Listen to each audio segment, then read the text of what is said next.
Hello and welcome to Pointless Point of View. My name's Callum Taylor and as always I'm joined by the handsome one, Fraser Doig. Simon. I don't know why I find that funny every time. This week's episode we're going to do the usual, we're going to break down Braveheart, but we've got some more trailers this week for news and stuff like that. We're going to do our usual, break it down, but first off we'll kick it with the news and all the short bits here and there. Just kicking off with sad news, isn't it? Aye, Peter Mayhew, I don't know if I'm murdering that, but he passed away the 30th of April. The actor is also known as, most famous basically Chewbacca. It's Chewbacca Has passed away. I checked, I tried to see if he'd done anything else, but it didn't come up saying he'd done anything else, but wow. He did a lot of charity work and he obviously did a lot of the Make-A-Wish stuff and everything because like it's Star Wars characters, it's Chewbacca, it's like everybody loves Chewbacca. Yeah. Obviously he's not Chewbacca now, it's a different person, but he still is like OG Chewie. He'll always be that guy. But it's sad, it's sad, but it's a sad way to start it, but we had to talk about it. You have to talk about the person because he's a massive part in growing up and stuff like that. In geek culture, he's Chewbacca. Yeah. Like that's, and it was also like like the guy. Usually, you get people who do stuff like that on screen, but like come off screen they're quite horrible. But supposedly he was like one of the nicest people ever. He's also got time for his fans and stuff. Always like. I don't know if he did. I'm assuming he did the. I would butcher it. I cannot do a Chewie impression in the slightest. No, he did that. He did the voice, like the noise. Let's say noise. For it. Yeah, he did. One of the most loved characters who nobody understands what he's saying. Somehow. Han obviously knows what he's saying, and somehow Rey does. But like, did they ever tell us why? Because it's just his language. It's just the Wookiee language. They just make noises. I feel like that's where Groot came from. I'm just saying. Yoda and Solo and Rey can understand him. I don't think Leia can understand a little bit. No, she can't. She can't. Just nods along like, okay. That's what I'd do. I'd be like, And he's also. I feel like he was the guy that really drove the Millennium Falcon. Han Solo. Oh, 100%. Han Solo kind of just like, I'll turn it a little bit. As bad as like Solo's a fine movie, but where you find out he's like 700 years old or whatever it is. Like he's doing most of the flying and Han just is like making him like Han's put one lever but she's like flipping every switch imaginable to make it go properly. He's the heart and soul of that shit, 100%. That's why I feel like that must be true because every time you see Han Solo fucking push it, you see Chewie just like, oh shit. Pushing like a million bucks in the background. Gotta make him look good again. Get the duct tape out. Sad news, but we definitely needed to talk about it because he deserves to be recognised for who he was. But also moving on, something weird I just didn't see happening or come in this movie news. A Saints Row movie. It's a long way. It's another one of those video game movies. I'm surprised we're getting like a... I'm actually not surprised because I was going to say I'm surprised we're getting like a Saints Row movie before a Grand Theft Auto movie, but Grand Theft Auto's, as much as it's ridiculous, it's kind of centred in realism. Yeah, like it's something you can't... Sorry, my cat's at the door. That's fine. It's something you can't really... Because Game of Thrones would be stupid to be able to do, especially for all the stuff that people do in it, they throw about, all the car chases. People didn't play it for the story, even though the story is 9 times out of 10 is really well done, but it's not worth putting in a movie, whereas Saints Row is stupid enough so it could be funny to come across, and I have no idea when it's coming out, what's the plan for it, but we do know that Fate of the Furious director F. Gary Gray is getting the helm for it, and of course that would happen. That's fine, I was just saying it. F. Gary Gray is going to be directing it. He's also the guy behind Fate and Furious, and of course. But that's what you want for a Saints Row movie. You didn't want like some big mental awesome director to come in. Well, as I was saying before, I was rudely interrupted by my arsehole of cat. I thought they'd do a Grand Theft Auto movie before they did a Saints Row. But Grand Theft Auto's more centred in realism, sort of. Yeah, but it's like I was saying when you walked out there, that it's one of those, the stories are always out there and at points be quite graphic and sometimes really split up, so try to put that into a film, whereas Saints Row is stupid enough for it to be funny. I think it's going to be like they're not going to go for like the last game, you know, the Hell and Angels and all that and stuff. superpowers. I think they're just going to go for like a stupid, silly gangster movie. Sorry, take a drink there. If there isn't one character that's got a giant plastic head on at some point, I'm going to be angry. Because it's something that has to happen in a Saints Row movie. You think they're going to get like the original actors? Because Johnny Gat and you've got Keith David as like I can't remember his name. Maybe. They might get like their like little cameos. Aye, definitely cameos. I don't but I feel like the guy from because you said the guy for Hellboy who plays the cheetah thing. Yeah. Is Johnny Gat and he's like he's young enough. He's Asian and so he could easily do it. It'd be weird though. It's just going to be who else would you get though? No one, but I didn't see a Saints Row movie coming out, so try to think about who should play it. It's like who's the main protagonist? Because obviously in every Saints Row game you make your own protagonist. Yeah. It'd be interesting. It'd be weird. B-movie? I mean, it's going to be obviously a bit... It's going to be ridiculous, but it needs to be ridiculous. Because if this is another one of those, like, you know how Fast and Furious started to be serious. And now it's ridiculous. Now we know they're going to space. Let's be serious. It needs to be ridiculous right away. Yeah. But I look forward to it. I like watching funny, stupid films, so I'll give it a shot. You're paying for it. Anyway, moving on. We finally got like they call it a teaser, but it was longer than a teaser, for a Watchmen TV show, the trailer. It's been in the works for ages, HBO. And it's, HBO, so they're throwing money in it, so they've got that Game of Thrones money. So, I'm looking forward to this, because I like the film. I know it's one of those films where it's got like, its own TV series. Yeah, but I like the film. Oh, the Watchmen film. Yeah, so because this is set after in the comics and everything like that, so... I think it's more based on the graphic novel than the movie. Yeah, thank God. I mean, did you like the trailer? I did, because it didn't give nothing away, besides the fact that what we already know is we're only having Ozymandias from the originals. So, I actually didn't know this at the time, but obviously finding out, especially after the trailer, that it takes place after the graphic novel. So none of apart from Ozymandias, all the other characters are not. I think they must be in the universe. I don't know too much about it, but we're not getting the Owlman, Spectre, Rorschach, Dr. Manhattan. We're not getting any of them. Rorschach's, I think he's the worst one to miss out on, because especially in this trailer where it shows us the Rorschach cult, because in the graphic novels there was a gang who stuck up for it. But as you said, it is the Looking Glass. The one that I thought initially was Rorschach, but it kind of makes sense though, because if there's a cult of Rorschach, maybe it's like something happened to Rorschach and they're basically make him a martyr. Yeah. So it's kind of like they see what he did and that's what makes the cult sort of exist. So he's not kicking about at the same time. Yeah, I've got a list of the characters here, and I didn't really ken any of them, and you don't ken any of them. No, but someone who's listening to this might be like, oh cool. Somebody called Carl Abram, Mrs. Crookshanks, Pirate Jenny, Jane Crawford, Old Man, Red Scare, obviously Ozymandias, and an actress we've seen called Regina King, who we both were like, oh, we've seen her before. She plays a character called Angela Abar, which she seems like a vigilante type. Well, obviously, before I realised that it didn't have the original ones for the graphic novel, I thought that she was the Spectre lassie. Yeah. Obviously, she's not. I mean, it doesn't really make a difference. She still looks pretty badass and cool. So yeah. There's also a character called Mime and Panda, which, going by their names, I really want to see. I'm curious about power set. Yeah. Because obviously most apart from, I would say, obviously Ozymandias is the smartest person ever. Yeah. But Jeremy Irons. Obviously Dr. Manhattan is ridiculously powerful. But I'd say the rest are more like basically Batman. They have gadgets, they have stuff, especially Owlman's off a gadget, and Spectre, she's fighting, and Rorschach's more just a crazy person who is brutal. Yeah, I feel like some of these people have abilities, but you ever seen Preacher? No.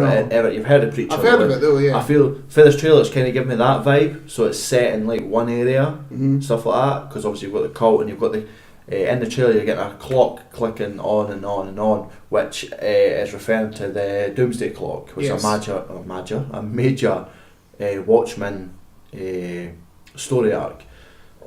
So pardon me, which I'm looking forward to, and it's kind of got that grungy feel to it, so I'm looking more and more forward to this than if they'd done like a sequel to the original movie. Mm-hmm. But do you think they're going to hint at Dr. Manhattan? Like they're like, oh, he's up on the moon. Well, we've seen about the obviously Ozymandias' pose is the same as Dr. Manhattan does at like the end of the graphic novel, where he's sitting on the Mars. I think is it Mars? Probably. I don't think so. I see, that's the thing. It's like it's not like HBO don't have the budget to do Giant Blue Man. those things. But on the other hand, it's kind of like it works for a movie, Dr. Manhattan, because like he's such a strange character because he is ridiculously OP. Yeah. But he doesn't really do anything. No, like obviously in the movie where they go back and they fight the Vietnam War and he makes little of them all just he destroys them and stuff, but from a TV series, especially where the stuff you've got arcs up and down and carrying it going, I don't think he works for it. Yeah, and because it's so far ahead in the future, whereas we all know that Dr. Manhattan over time kind of lost his humanity, so he stopped caring. Mm-hmm. So maybe there'll be a slight, like an image on a wall or something like that, like, and someone was like, who's that? Or is that Dr. Manhattan? And they'll be like, yeah, he left a long time ago and he's just never come back. I've not heard of these characters, and I hope like they are, because I'm a bit disappointed that Rorschach isn't in it, because he is my favourite out of all of them. To me, he's one of the characters that he's affordable to put in. He fits for the TV, but again, that Looking Glass could be the same. Like we don't know. He has, like, as I say, with the mask and like the stuff going over his face. But the thing is, like Rorschach in the comics, the graphic novel, it's never been an actual one person. There's been times where it's the first ginger guy who was crazy, which you saw in the film, and then there was a black guy in the next one, and then there was another white guy, and it kept changing. So it was like the mask was Rorschach, and the person was just its tool, like Dr. Fate type of stuff. Right, who like with a helmet. Yeah. So whoever has the mask. So they could have did that. They didn't have to go back and use the same character. Like, but then again, they haven't really said anything, and Rorschach could be in it. Yeah, it could. Obviously, he really could be in it, and we won't know Ken until the show comes out. To be fair, I mean, hopefully it's pretty well. It's something that I feel like could easily be adapted into a TV show like they did. So I definitely feel like it's a good idea, and it could be shite. It could be good. There's there's billions of TV shows out there now. So, but it's weird that HBO's doing this, right? Because I've said this before, but the HBO CEO now has come out and says I want quantity over quality, and for him to come out with a Watchmen TV show, is it going to go in the state? Because it's only 10 episodes. It's probably started before he took over. Thank God. It's probably started before he said that statement, because this has probably been in production for a long time. Well, hopefully it doesn't. I've heard about it for a long time. Yeah. And the trailer just sort of came out of nowhere. Which is good. I'm just looking forward to it. Speaking of trailers, though, we got the best trailer. By far, this past week that came out was, and again we have to say this again, even though it's very unlikely, but if you haven't seen Avengers Endgame, do not watch the trailer. Even Tom Holland at the start, the man who's known for spoiling everything, tells you if you haven't seen Endgame, don't watch it. So if you haven't seen Endgame, don't listen to this trailer. This is the breakdown anyway. Yeah, it's not. So, well, first of all, what do you think? What did you think of the trailer? I love the trailer. Like, it's set up so much. Even if I didn't see Spider-Man, but I saw just this trailer, it kind of sets up the next phase. Because obviously, but this isn't the next phase. This is the last one. Yeah, it's the last. So from this trailer, it could set up the last phase, like the next phase. Actually, right, fair enough. Because obviously, he finally meets Rey Mysterio. Sorry, Close enough. Finally meets Mysterio. His mask off and goes up and. In an underground bunker. I don't know if it's S.H.I.E.L.D. or if it's like something that... Well, I don't think Nick Fury is S.H.I.E.L.D. anymore, so it's kind of just like he's doing his independent thing with Maria Hill. He's walked up to us, he's like, I wish I had someone like you on our Earth, which just amplifies the fact that we're getting a multiverse, and we are Earth 616 now, like our multiverse and stuff. And what that does is it just opens the door to so much. Like, as much as it's like, it's the next logical step, it really is the next logical step. I feel like they clearly wanted to do the multiverse for a long time, and thought to themselves, how can we make this for a casual audience where they're not just like, what? Yeah. So they obviously took their time, but they eventually earned it. So like when it comes up saying, you know, when in Avengers where they went back in time and they messed about with time stream, and somebody comes up multiverse, there's no audience going like, this is ridiculous. They're going like, makes sense. You know, in the trailer it actually tells you that the snap. It's a snap. The snap tore the multiverse. The director has come out and said though, he didn't say which snap. Yeah, true. So is it Thanos' snap? Is it Hulk snap? or is it Iron Man snap? So the director that's come out also, and he was like, this is set straight after Endgame. Mm-hmm. But obviously there's artwork put up and everything like that, so it has to be like at least a month after Endgame at least. Because obviously it's public knowledge that Iron Man is no longer dead. So it's clearly everybody knows. So I'd say about 3 months maybe. Yeah. Because it's going to show him like going back to being the friendly neighborhood Spider-Man, and then still obviously upset about, because like you see in the trailer right at the very beginning, where he's probably going to be doing his Spider-Man stuff, and he's just going to constantly keep seeing pictures of Iron Man, and he's just going to be sad about it. And then I bet it's Happy that says to him like about the school trip, like, you should go. You should go. And the thing is, you see him when he goes to go to that school trip, he doesn't want to bring his suit because it was Iron Man's gift, pretty much. That's my theory. But like, Aunt May packs his suit. Is it? He packs the one from Civil War. Yeah, the Civil War suit. Which I'm quite confused. Why does he give up the Iron Man, the Iron Spider suit? Because obviously he uses it in the beginning because you see him saving a couple of police officers. I feel like if he had that the whole time, it'd be a bit overpowered. Makes sense. So they get, especially because when he goes to Venice, and then obviously he meets Nick Fury. Nick Fury will give him the stealth suit. Yeah. And then the bit where he's got like this hologram arm thing on, and he wears Tony's glasses.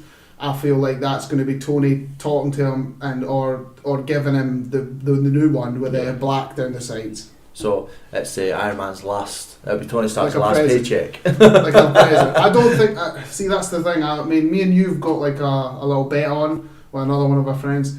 Is so the things that we all took was like, so our friend thinks that Uncle Ben will be brought up because of because Iron Man's dead, and it's sort of reminding him. We'll get to yours in a minute. I think that I think Mysterio's the bad guy. Yeah. Right. Because he's a trickster and he makes illusions, and I think he's going to make like an illusion of Iron Man to mess with Tony. Yes. To mess with Peter. He's not obviously gonna think it's real, but it's gonna make him like. Yeah. So and mine, you think it's so hard and convoluted, but it's not.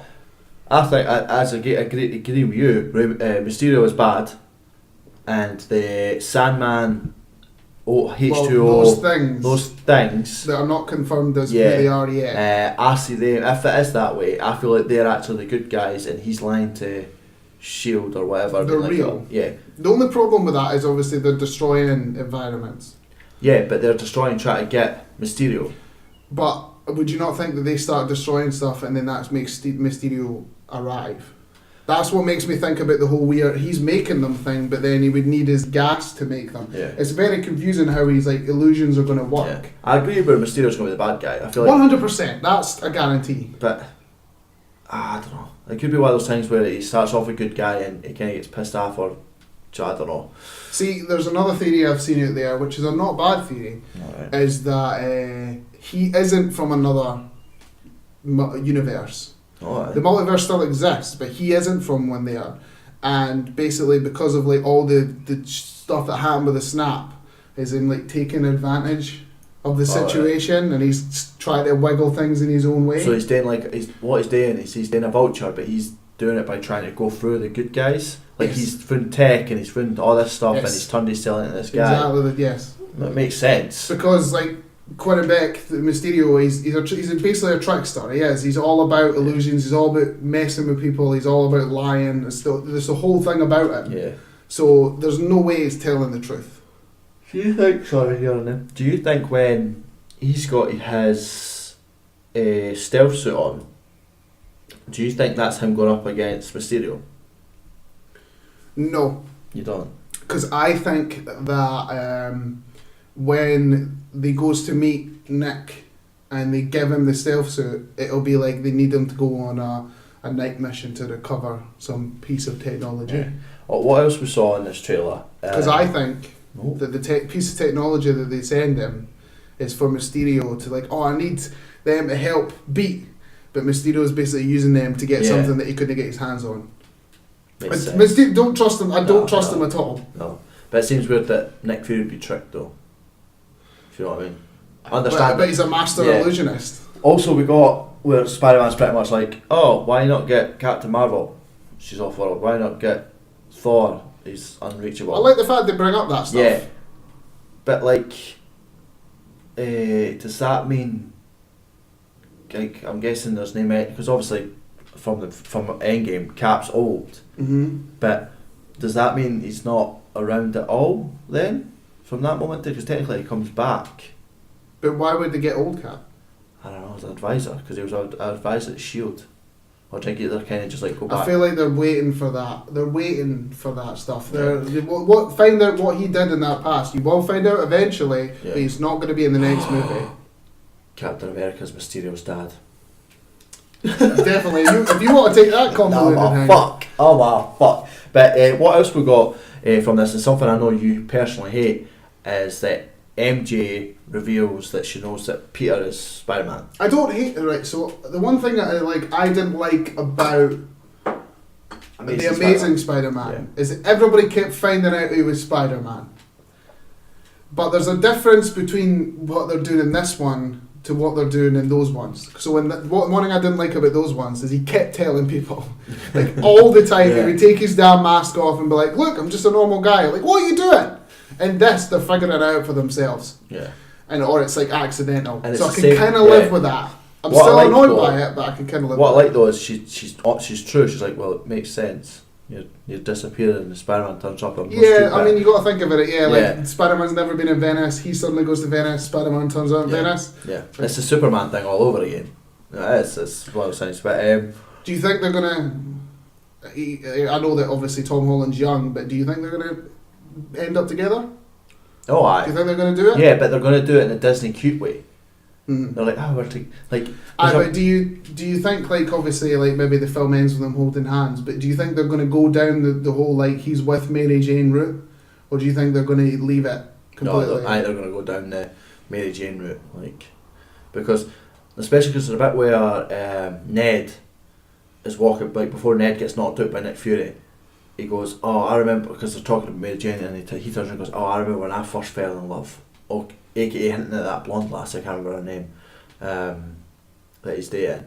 So I think they're going to go down that, but I think they'll do it in a cutesy way. Like, they're still teenagers, like barely hold hands type, that type of thing. I also like the fact that the Flash is an idiot. Oh my who God. Never can figure it out. I know he actually is older, right, before anyone jumps in, but does he look like his character's older? Because this is the thing, obviously. Because we're like, hey, by the way, how are they all the same age? But if he never, to be on the trip, he would have to have got snapped. Yeah. So everybody that went got snapped. Do you think they talk about it?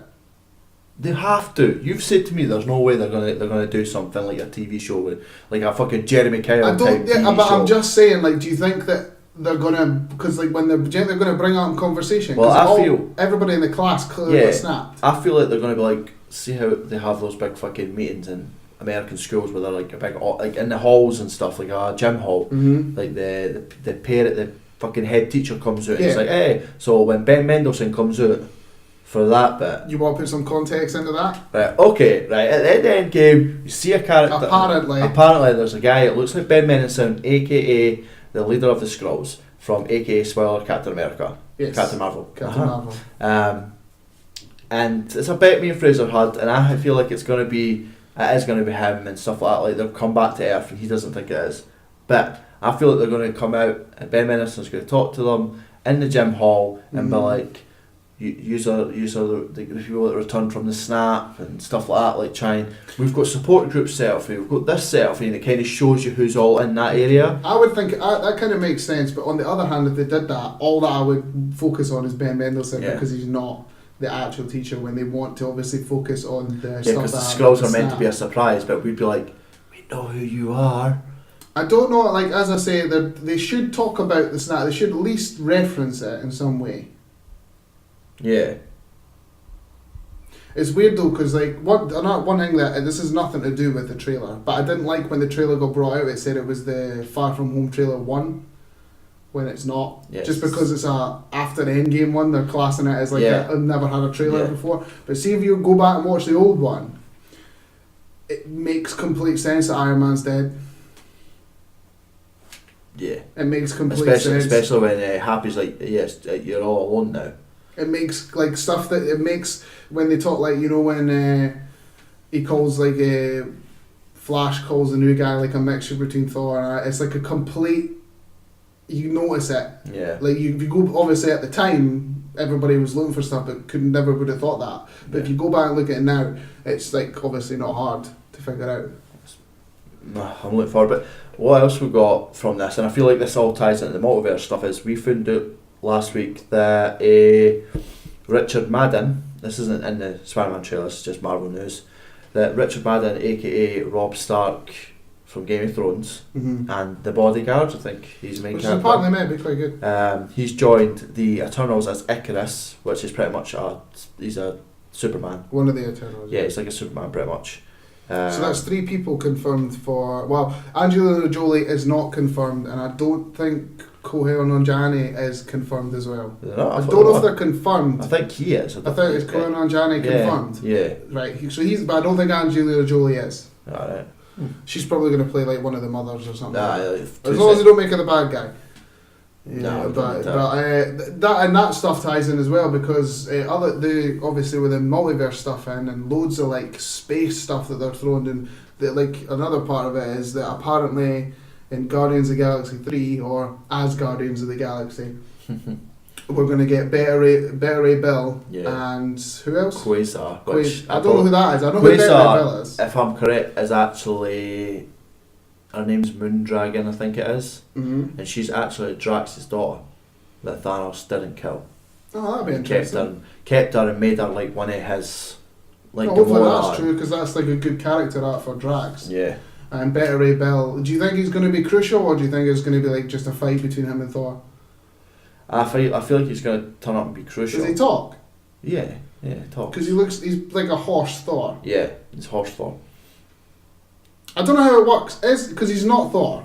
No. But he looks exactly like Thor. Yeah, well, he gets Thor's costume and everything, but he's got a horse face. But he gets the costume, that's from his magic. And he's the one that's initially got Stormbreaker, right? He's meant to have Stormbreaker. That's Odin gives him Stormbreaker. Yes. So I don't know what he'll have. Yeah. Maybe he might just have an identical weapon. It just won't have Groot's hand as a handle. Yeah, maybe. I don't know. I don't know how they're gonna work it. What if Beta Ray Bill, they play it where Beta Ray Bill is a Thor from a different universe? Ooh. That's why he's exactly the same. And it's playing it off that way instead of making it convoluted where he knew his dad and all that stuff. So he's from a different universe. He's just their version of Thor. Does that mean we're gonna get Throg? I doubt it, but it'd be funny. Throg. Yeah. This is something we never talked about last week, but obviously now that they've basically said the multiverse, you know how we've been like thinking about where they're going to go in Phase 4. I would love to see the next villain to be an evil version of one of the good guys. Yeah. So like an evil Cap. Well, like a Hail Hydra type Cap. Yeah. Yeah, but then you'd have to take Chris Evans back. Yeah, but I'm telling him that he's going to be like a complete opposite to what he was, because obviously I don't know if he obviously loved his role, but he did just play the same great guy, which I love a lot, and it maybe got stale to him. So to tell him you're going to play this evil version of Cap would be great. So that means the next Avengers film will be an invasion film, like the first Avengers film. Well, think about it. I mean, would you not rather have that than another big guy who's a different colour? Yeah. Because Kang the Conqueror's green, and Galactus is pink. So like, I would rather have someone that we know. It's like, I'm happy for that because, like I've said to you before, I'd like them to do small, then do a big film. It's just with the multiverse stuff, like basically everybody was thinking like what's going to happen, where's it going, what's other stuff, and then in one trailer with just that sentence alone is like it opens up so many doors. So much stuff. Yeah. It's going to be annoying because after Far From Home, it's going to be ages before we see another Marvel movie. Yeah. And it's just going to have that. No. We've got Dark Phoenix. A good Marvel movie. We've got New Mutants. A good Marvel movie that's connected to the universe that I could give a shit about. There's going to be ages, so we're going to have to wait till what they do. Yeah. Obviously, I think they're going to be at Comic-Con this year. Yeah. They're going to lay out. I know there's supposed we're getting stuff in the summertime for like this is what's coming, but like the times have been dropped already for films. So it's like 2021, 2020, I think there's not, it's 2020, 2021, 2023. I definitely, like, obviously I knew that they were going to make stuff. I just want to know what it is. Black Panther 2, Doctor Strange 2. See, I don't want them to just come out and say it's sequels of stuff we've seen. I want them to come out and say we're going to get that though. Those are the definites. Doctor Strange, Black Panther, Captain Marvel, maybe another Spiderman. New ones will be Fantastic Four maybe. Obviously we're getting the Eternals. We can get, they're supposedly doing a Thunderbolts movie. Namor, hopefully, not The Rock. Who else can we get? Oh fuck. There's a lot of stuff. Yeah, so we go back to the Spider-Man trailer for a second, just to end there, because as per usual, Marvel divergent. We went too far. Do you think that that with Scorpion in the last movie, Vulture still being alive, and Mysterio in this, Sinister do you think they're setting up the Sinister Six? Yeah, I feel like it's going to happen. I feel like he'll turn bad at the end and then he'll be stuck on our Earth. Or he'll go away to his Earth and get some of his team. So you'll get what's it, the Hunter? Craven, Jesus. Craven the Hunter, hopefully played by Jason Momoa. Well, the Sinister Six is... It's usually Scorpion, Mysterio, Vulture, Doc Ock, Rhino, and the Hunter. Craven, sometimes. I mean, I would like them to do that because as much as I love these, Mysterio's my favourite Spider-Man villain, and I love the fact he's finally in a movie and I get to see that beautiful fishbowl and all its glory. But I will be very interested when the Marvel Spider-Man do a villain that's already been done and it's their own spin on it. Like if they do the Goblin, if they do Doc Ock. But what happens if Rey Mysterio, Jesus Christ, what happens if Mysterio, right, is from the Amazing Spider-Man universe? So we get, I am Rhino, I come to get you, all that pish. If they bring Tobey Maguire and Andrew Garfield in the MCU, I mean, I don't know. Did you see what the director of Spider-Man Into the Universe done? He tweeted something. Right? It was like, we'll see. He was like, I'll catch you in the universe. And that was it. Cunts are gone fucking mental. It's like this multiverse thing sets up a billion things. And I'm very, very interested to see where it's going, what they're going to do with it. Like I say, I don't want it to be too big. I want it to still be a contained story, and obviously a Spider-Man's going to go through being on his own. Can't wait for that Venom though. He's gone. Again, that's another thing with the multiverse. He made money. But with that, as I say, with that multiverse word, that's a way to introduce Venom. That's a way to introduce the Spider-Man and the Spider-Verse. That's a way to do the X-Men. It's a way to do the Fantastic Four. I'll cut you off, right? Because we've went too far now. Right. Okay. That's what happens when it happens with Marvel. We talk too much. There's so many things they could do with this multiverse stuff. Right. Moving on our main point. Well, as I say, it was my choice this time. I chose Braveheart, especially after the shit show of last week that you made me watch. Oh, I should see what I'll go for after. I'm never, ever letting you forget that. Right, so, Braveheart. What do you think? Right, Braveheart does this thing to me where I love it, but it's not actually a good film. It's a good film. It's not edited well. It's like the story's all fucking made up. It's definitely not right. Okay, well, it's not. Okay, wait now. What's the story, Fraser? Why am I right? Okay, so your choice. The story is we get a young William Wallace who wants nothing more to fight and be with his dad and his brother, and his dad and his brother go away to try and make a deal with King Longshanks. His dad comes back hurt, dies, and he goes away with his uncle. He comes back. Wallace just wants to have a happy little life with a wife. Something that she dies, and he decides to go after the entire of England. I'd say that's about it. It's a love story. Sort of, yes. But it's not like Titanic where they make it all about the love story. Or it's not like Pearl Harbor where it's all about the love story and the important stuff doesn't matter. Yeah. First off, it's completely historically inaccurate. Yeah. The entire movie. So much. But for me, like you say, where you think you like it but you don't think it's a good movie. Yeah. I think it's a good movie in parts, but of course I like it because for some reason it always has this patriotic kick in me every single time I watch it. You know why? Because you could close your eyes and just listen to the music. The score, the musical score by James Horner is amazing. Yeah. Absolutely amazing. Right from the get-go, that the bagpipes, like, Outlaw flute, tunes. like, it's genuinely all of it. Like, there are certain moments I feel like would be good, but with the music completely elevates it to like another level, where you just start getting those goosebumps in it, and you're feeling like just that feeling like you're there, and you like the patrioticness of it. It's just even at the beginning of his dad's funeral, like obviously you get the normal funeral, and then like later at night you see them come at night and people are standing around and it's the fog, and then you just hear the bagpipes, the outlaw tunes, and it's just like, wow, beautiful moment. It's just one of those moments that captures the whole sense of the film, really. And I loved that. I did. I actually loved it. But fun fact, like I said this to you earlier, at his funeral before, where he first meets, her name's Lauren, the lassie, I can't remember who the actress is. So she walks over and gives him the thistle in the background. It's the only time I noticed it, and in the background was a white van. Yes, apparently there is like loads of like, when the battlefields, there's guys with watches and there's a van in the background and you hear a helicopter at one point. I didn't notice it. I did try and look out for some stuff, but I didn't notice it. You have to though. Like, I know, like I'm not saying I didn't go in my way.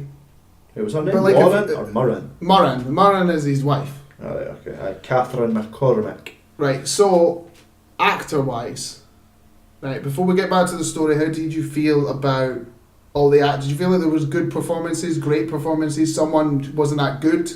I have to give props to young Wallace, played by James Robinson. I feel like he was astounding at getting his emotions across. You had to, yeah, especially at the start of that movie where he's not in it that long, but a lot of that stuff ties into the eventual movie about the stuff with his dad, where you see all the people hanging in the hut. Of the lassie with the thistle and the flower. The stuff ties into it, how he feels about Murren and how he realised that like he doesn't trust Longshanks and never will. So he had to get across that emotion, and I definitely felt that for the small amount of screen time that he had. Campbell, Hamish's dad, played by James Cosmo.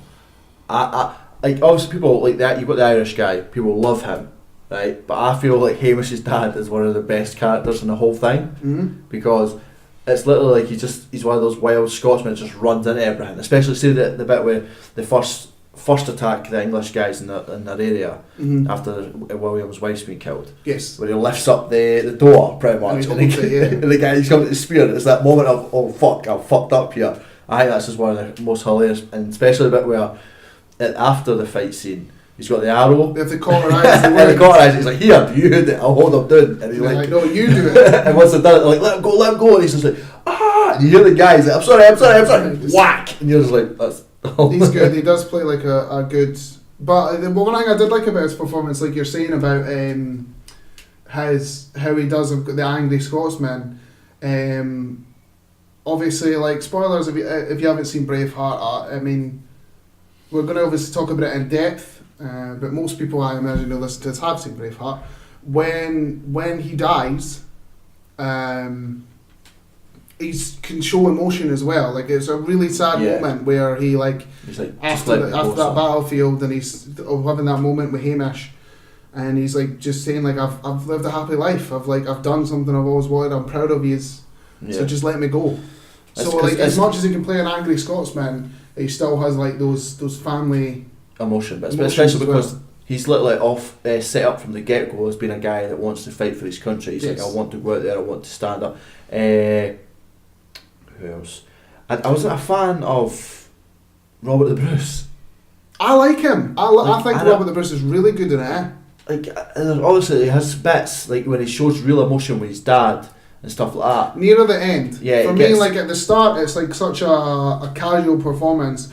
But obviously, the more the movie progresses, the more emotion he has behind Wallace, how he feels with his dad, like that. You realise that it's good the whole time because he does start as someone who. His favourite bit for me is when he's sitting at the table with Craig. The other nobleman. Yeah, the other nobleman. He's sitting there and you can clearly tell he's not in a good state because of everything. And he's just sitting there like, it could be you, it could be me. And he just starts laughing at the guy. And then the boy, Craig, starts to get angry and you see him just smash his hand on the table because he's pissed off. And it's just, I feel like that was his best bit for me. For me, my favourite bit of his performance when he confronts his dad after the capture of Wallace. Oh, when he walks out and he's like... covered blood down his face, he confronts his dad and his dad's like, I did it for our land. And he's like, I don't care. I don't want to be king. I don't care. You're nothing to me. It's like, you will be king when I'm dead. It's like, I couldn't care. I want you dead now. And he's like, at least I've taught you hate. And he literally, as the door slowly shuts, he's like, I hate you. Yeah, and my hate will die with you. That bit. That's where I realised that like he needs to start as like that one of those ones where he does want to do something a little deep down inside, but doesn't show it until near the end of the movie. I agree with you though. When you were like, because obviously we've got these actors who are putting on Scottish accents, so they're really strong and they're really out there. But like you've got people like Brian Gleeson playing Hamish and Angus McFadden playing Robert the Bruce, and because they're Scottish, they're not putting an accent on. It just sounds. No, Brendan Gleeson, who's Hamish, is Irish. Is he Irish? He's Irish. His dad's Scottish. Okay, sorry. It's weird how those two look. The accents are very obviously similar, apart from the actual Irish guy who like puts on the super Irish. Oh, he does, eh? Like he's hilarious, so I can let away with it. Yeah, and but like I did say, like Robert the Bruce's Scottish accent, it's very subtle. Yeah. It's very subtle. I mean, if you're going to talk about accents and hanging it, like the main one is like Mel Gibson. Yeah. Is it good? Because I think it's pretty good. Yeah, and I think it's specifically good when he's doing speeches. Mm-hmm. You know what I mean? He's like, aye, and I shoot lightning out my arse and stuff like that. Like those bits, he comes across really well. But when he talks quite softer, he's got like a posher Scottish accent. So I like the fact that he's able to change between, because he's clearly performing the character as a person who's clearly been rough, but he's been brought up in different countries and intelligence stuff. Yeah. Which is one thing I like, which is obviously completely not fact. Like he was a brute, but and obviously this to make him kind of intelligent. The person who had the worst accent is Murren, his wife. Yeah. She's English, and it comes out a few times. The one time that I really noticed it was when they first, you know, the bit where she collects him in the rain. Yeah. And then they go away, and instantly is like the nicest day ever. I was like, it's fine. And yeah, like I've never been. Like, I'm sorry, right? I've lived in Scotland all my days, but I've never been. It's more raining than it is nice. Nah. But they go up in the mountains and they have this conversation back and forth, and he obviously speaks some French to impress her. There's a bit where she talks and it slips out a bit, and there's a bit where the English comes out. Yeah. But the rest of the time, because she's obviously not there too long, you don't notice it too much. Yeah. So. Do you feel, I don't know the actors for them because they don't have actual like stuff, but do you feel sometimes that like when some of the English accents had to be put on? Like one of the battles, I can't remember which one it is, and the guy's like you lead them for the charge. I think it's not Falk, it might have been Falkirk. The first big battle. Yeah. And he's like, and he turns around and he's like, what was the fuck is he saying? He's like, oh, they really are quite up for a fight, aren't they? And like he comes across really, really posh. Yeah. Do you feel like that's put on? Probably a little bit, I'd say. Like, obviously, it's not the super posh English accents, but I imagine like the big English folk in it, like King Longshanks. Yeah. He's fantastic. I think his performance is tremendous as someone who, because he is the bad guy and he's not, because it's more like England as a whole is the bad guy. Yeah. But him behind it all is just an evil bastard. Yeah. But he plays it off so well about like the things that he says, and he goes like going from like really subtle to then just like instantly going from like anger. Like my favorite bit of him is when he he comes back from his trip and goes to visit his son after Wallace has took York. Yeah. And if the cousin's head is in the bit, and then the guy comes up to him and is like, says something, he's like, oh, who is this person who doesn't matter anything talking to me? And he's like, oh, I made him a high council. He's like, oh, and I know stuff about the art of war, and he like grabs his hat, like his back, and he's like, and then just tosses him out the window. And it just shows that he's kind of like, I don't care. And what I loved about that scene too is that they've clearly built this character so that even have like the extras who are playing guards kind of being like, oh, the king did it. Okay, we're normal. That's used to it. It's the same as when if you notice when the guard brought the head, he knows what's inside of it. Yeah. And when he puts it down, he knows how everything's going to go down. So he's just like, can I go please? He's like, yes sir. And he gets out there immediately because he knows that when he sees what's actually inside of it, he's going to obviously be subtle but will be raging. Throw the next guy as closest to him. Aye. It's clearly a good build-up character. How do you feel about that first fight scene? Like where William comes along and hits the guy with the mace, and that first bit. Well, see, for me, one thing I did like and I didn't like. So, I think the movie's too long. Yes. And it takes at least an hour to get to that first fight, that you're talking about, because the rest of the movie is set up. But I was like thinking to myself, like, is there something I'd take out of that to like shorten it? There is something that I would take out, and I'll talk about it later. But you kind of need that whole thing leading up to it, and I did like that it's not a massive battle to begin with. Yeah. And there is a lot of emotion about it, and I like the way that he dealt with the guy who get his wife. He doesn't say nothing to him. He just grabs him, puts him to the post, and does the same thing to him, and then just like turns around. So I did like the first initial battle. Because, I mean, he has obviously been trained, but he just wants to be a farmer. Yeah. Okay, so we've talked about things we liked. Is there anything you didn't like?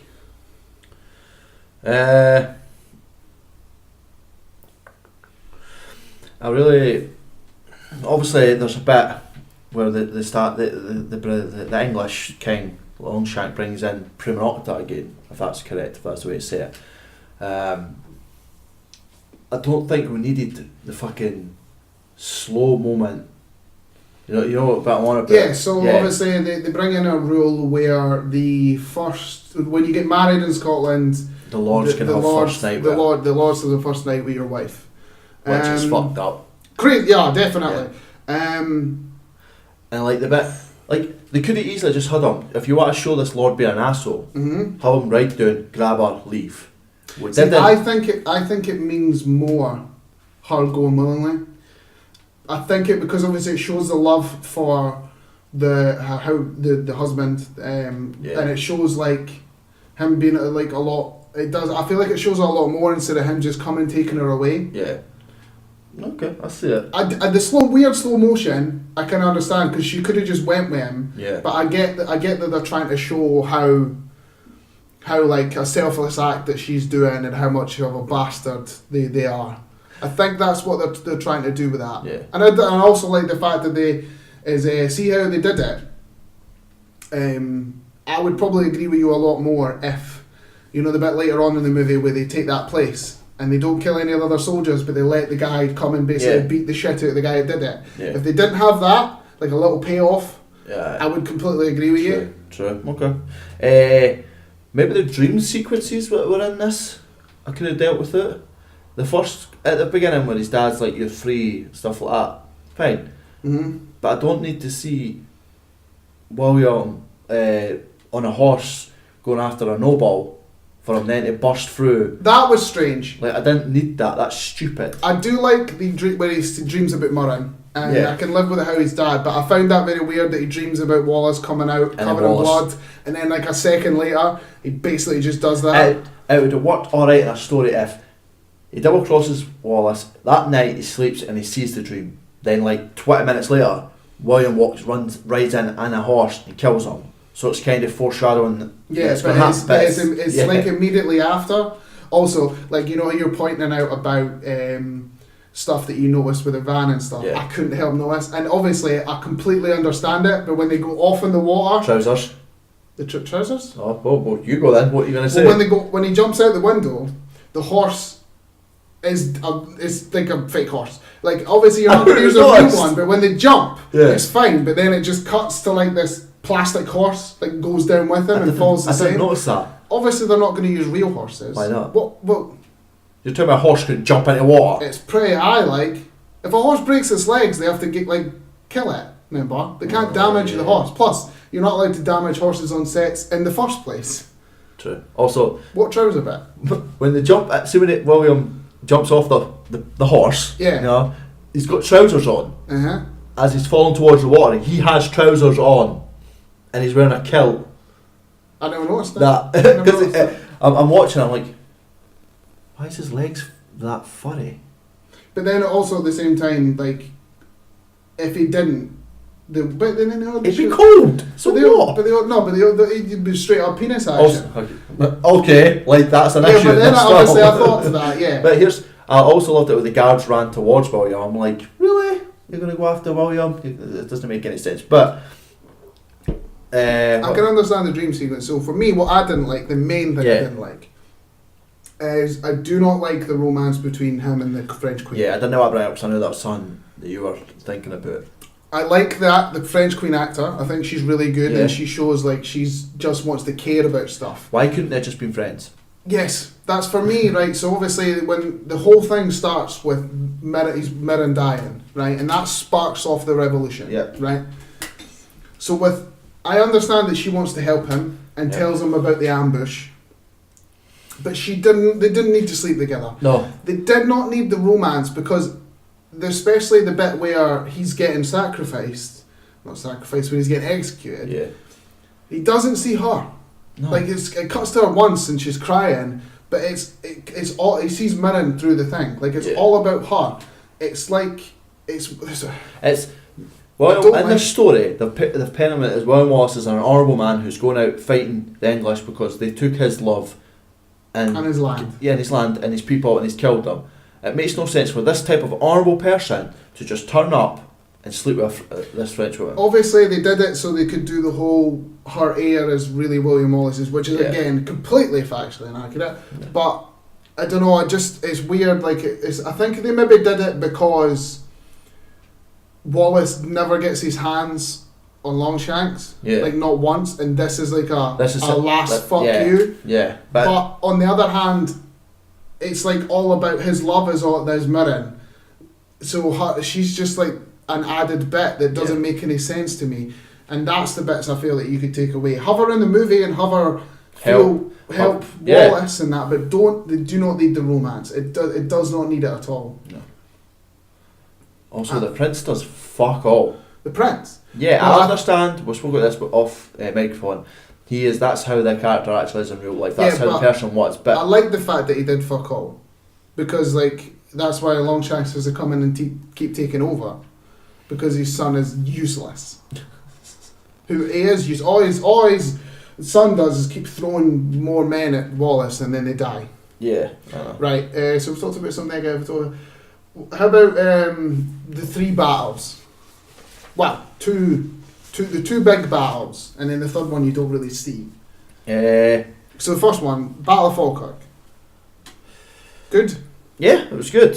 But the thing, what I noticed, and it's just me nitpicking, I couldn't help it. I feel like you're going to talk about the same thing I did. No, what this is when you're seeing the riders riding toward them, like on their horses, it's cut so poorly that the horses are going. It cuts back to them. They've got spikes up. See, I think the reason why they did that is obviously to do, like, horse death. You can't actually kill real horses. No. So it's kind of like they need to do like quick cuts to make it obviously so real horses are but not the quick hurt. cuts don't have them running, spikes up. Them running, no spikes up. Then the spikes are getting pulled up. Makes no sense. Because they actually show a bit where they're already got the spikes up ready for someone to come towards them. Right. So it makes no sense. And then when they're charging, they're down and they put them back up. Right, just, so it's just a little thing. But other than like that, cuts. it was good. In the second battle, that was alright. Go back to the first one. Yeah. Which I liked as well. I liked the violence in it. I love the fact that Wallace is like drenched in blood, and then when even a good guy comes up to him, he's like hanging like next to him and stuff. I love the fact that it does show that it's like it is the ultimate, the underdogs fighting, they're still going and going. The bit that takes me out of it that's really funny is when the nobles come up to him after the fight is won and pick him up, and there's two guys in the back who are, I mean, one's English, but one's Scottish. Yeah, I remember this. And they're like still fighting, but they're not even touching each other, so they're like going like this, like a little bit like I'm like an audio thing, but they're like one's waving it in front of them a bit, and the other one's like, and it's like the most pitiful fight ever. Yeah, I remember. And it's like in this emotional moment where the battle's won, and it takes me away just a little bit. But then after that, obviously makes sense because, like I said before, the stuff like that which could take me out of it. Then the music kicks in, and then you see him like roar and yell, and like I completely forget. It's like your mind blanks to the stuff you're like, patriotic. That's what I'm like. It takes me out of it completely, and I'm like, just like I'm like, yes, they won the battle, great, right? So the battle of Stirling. Yes, because the last one's Bannockburn. So the second one, the Stirling's the one where they fuck him over. Yeah, I like. Is that the one with the Irish? That's the one where the Irish run at them. Yeah, they kind of just, I told you it was my island. Yeah. I like that. Totally wouldn't work in an actual battle because there was people running behind them, but I'm going to move past that. No, but Longshanks sent the Irish first because they were kind of like, Saff, he doesn't care. And then after it was like, Irish. Yeah. It was good. It was a good fight. I don't know, some of the bits like that, it was really good with the violence, and you see cuts rolling about chopping arms off and legs off, and somehow William was able to swing that giant sword around like it's tiny and just chop and cuts to bits. But what I loved about that is I saw a priest fighting with a sword, and then I saw the priests carrying people out, and it's just one of those moments like that's hilarious. Like how.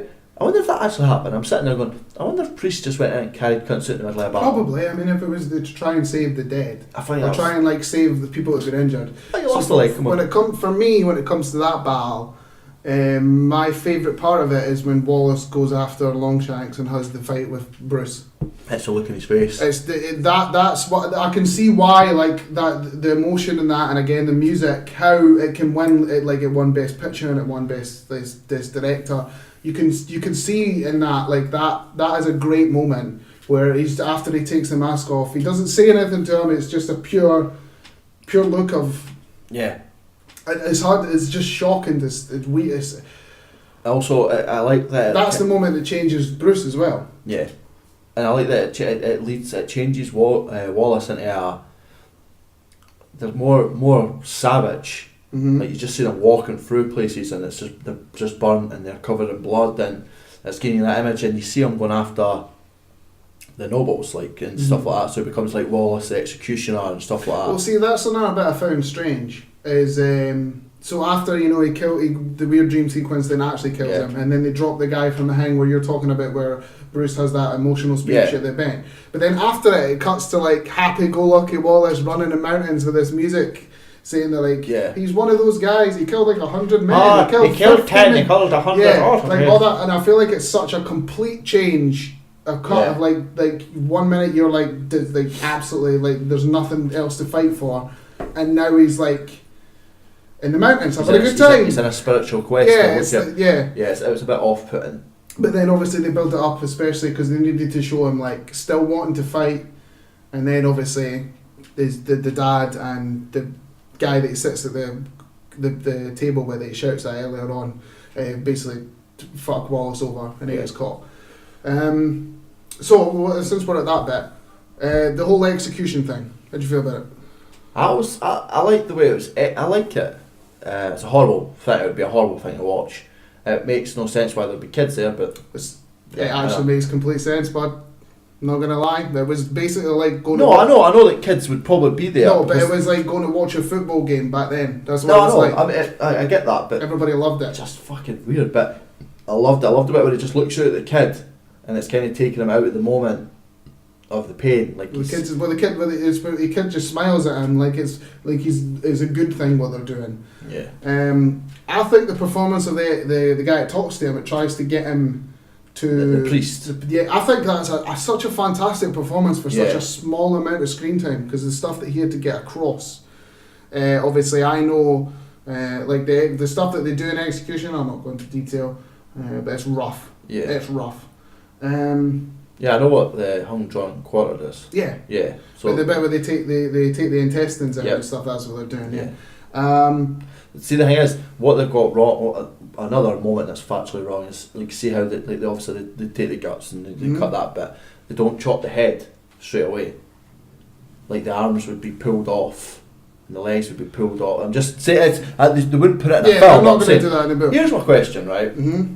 How did they edit that to show, like, see the bit where he's getting stretched and the bit where he's hanging by the rope and stuff? How did they do that? Because that looked really well done.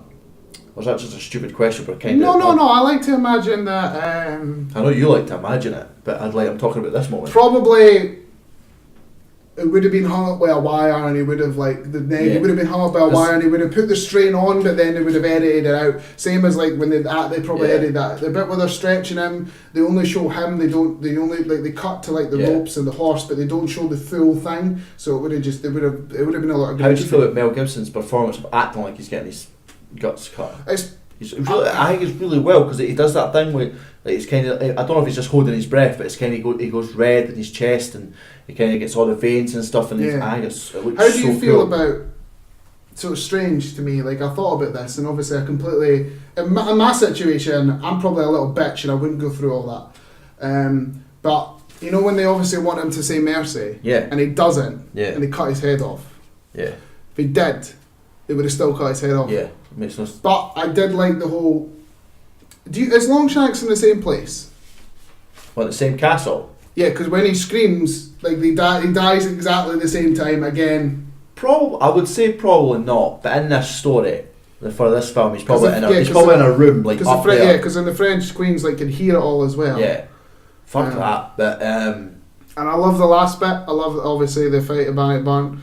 Where like, because for me I love William Wallace in it, but Robert the Bruce's speech is the best in the entire movie. From me personally, I like his speech across, and then they fling the sword, and I love the fact that it's Mel Gibson that says like the outro that does the little narration bit. Yeah, well, Tony Stark stole it, but anyway, I liked that. The last nitpick that if I was going to nitpick of that, I need to point out that I found confusing. Because obviously Robert the Bruce is the narrator at the beginning. You notice he narrates himself in the third person? Oh yeah. Also, nitpick. No, actually came what? I've got like 2 or 3 here. One, right at the beginning, they've all got fucking pure white teeth.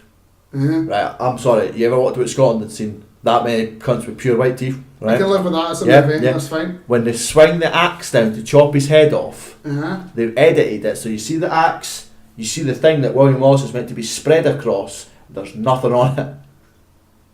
I can live with that. Cause how can you live with that? Because it's kind of like an emotional moment where he's like, yeah, well, all you're seeing is like the head, and I can live with that. I can live with that. It's but yeah. So what? Right. Well, me personally, I think it's a fantastic movie. I think that it's obviously. I'm sure I've got a few questions. Right. Obviously, we've answered too long. Does it see how does it hold up with age? Like, has it aged well?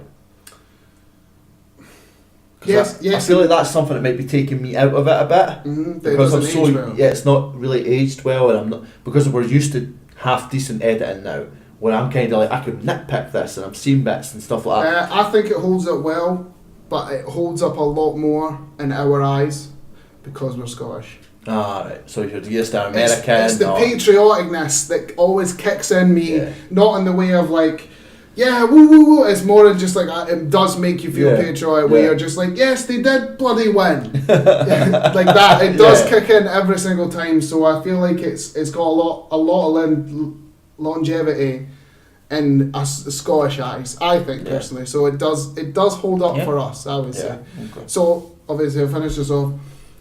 What are you getting out of 5? 3. A 3. I'm gonna give it a 4. Right. I'm gonna give it a 4. I've yet to pick something that's 5 out of 5 yet. Yeah. But it's getting a 4 because again, it's not a perfect movie. It's a great movie, but the patriotic and the nostalgia thing is the one that kicks it up a notch for me, and it will every single time. Would you like to see an edited copy where they take the princess shit out? I don't know. Well, I'd say this is more of an interesting question. Would you like to see them do it again? Yes. But obviously... James McAvoy, Brian Wallace. I feel like it's a product of its time. I feel like if they did it now, it would be a bit more like Macbeth. Like with Michael Fassbender. Yeah. I feel like it's a product of its time. The epic. Like the Gladiators, like we talked before. The Bravehearts. Yeah. Other epics that I will think about. Godfather. I meant historical epics. Oh, Godfather 2. Whatever. Centurion. Well. So yeah, that's been Braveheart. Yes. That's another one in the books for movies wise. So all the question is left is what you done lately? Well, as you know, my passes and everything ran out on the PlayStation, so I can't play nothing but FIFA. Because all my shit's on. All the shits I've got is like online multiplayer, so that's out the window. But what I've been watching lately is obviously Game of Thrones, but like I said before, we'll talk about that. I'll talk about that more in depth when it's finished. But you know, R.I.P. Ghost, you know, missing Ghost, all that. Justice for talk Ghost. About it when it's done. Sorry, I'll move on. But I watched Tim Allen's Last Man Standing. Okay. It's quite good. He's got a few characters that turn up for Home Improvement. Mm-hmm. So it's quite good. He's just a fucking. He's just a white American. He's just playing a white American. Just you know what I mean? Yeah. And it's really good. But I'm falling out of love with the Arrowverse, to be honest with you. It's kind of just like okay. Is it because it's on the CW? No, it's just because I'm at that point where I'm watching like literally everything is that standard of Game of Thrones now. Mm-hmm. So I like watching TV. I'm watching Arrow and I'm like, this is just repetitive as shit. Okay. But I've went back into Hawaii 5-0, which I didn't think. And it still holds up. It's still a good show. Like you've started it again, or like you've caught up to where you were? I've caught up to where I and I think I'm like fucking season 8, which is there's only like 9 seasons. So Jesus Christ, it's only season 9. I've watched it like to 4 and then I stopped watching it. Yeah, it's really weird. Cause remember Danny, the other guy, this the New Jersey guy, the one that was in the Ocean's movies. Yeah. Like I don't know if I missed something, but it just randomly stops turning up. Like you say there's 10 episodes. Like is he not in it? He is. Yeah. But like for like say there's 10 episodes in it, 6 of those episodes he's not in it. Just disappears. I'm like, okay, maybe it's a scheduling thing. But other than that, I'm not done. Fuck all, mate. Honestly, played some Mortal Kombat with you, but other than that, nothing. So what you been up to lately? Well, apart from what you said before, Mortal Kombat, like I talked about it last week, so I don't need to repeat myself. I went to the cinema with the wife, and we went to go see that Long Shot. Any good? It's okay. It's a pretty decent romantic comedy. It's got Charlize Theron and Seth Rogen. It's about she's basically running for president, and he used to know her. They find each other attractive, but can they be together because she's high up in politics and he's Seth Rogen. That's basically what it is. It's definitely got some funny moments. Seth Rogen's friend in it, who played Ice Cube, who is Ice Cube's son. He's his friend in it. He's really funny. It's got some supporting cast on the Charlize Theron side. I can never remember the lass's name, but she looks familiar. She's quite funny. It's too long. It's like 2 hours and a half. It could be so much shorter. I feel like a lot of films are doing that now. Or too long. It's like depending on what they are, but the jokes are pretty funny. The performance is okay. I wouldn't say it's a run by the numbers romantic comedy. It's a little bit different, but yet again you can kind of see where it's going and decide. But the wife, she likes romantic comedies, so we went to go see it. She enjoyed it, I enjoyed it. It's a good movie. It's not the best thing I've ever seen, but I mean, if you want to just go to take your partner out on a date, I'd recommend it, like, for a wee romantic thing. And then the other thing I did is I watched that Black Summer on Netflix. Yeah, you said it was really good. It starts off really good, and the more it continues, it gets disappointing. Oh shit.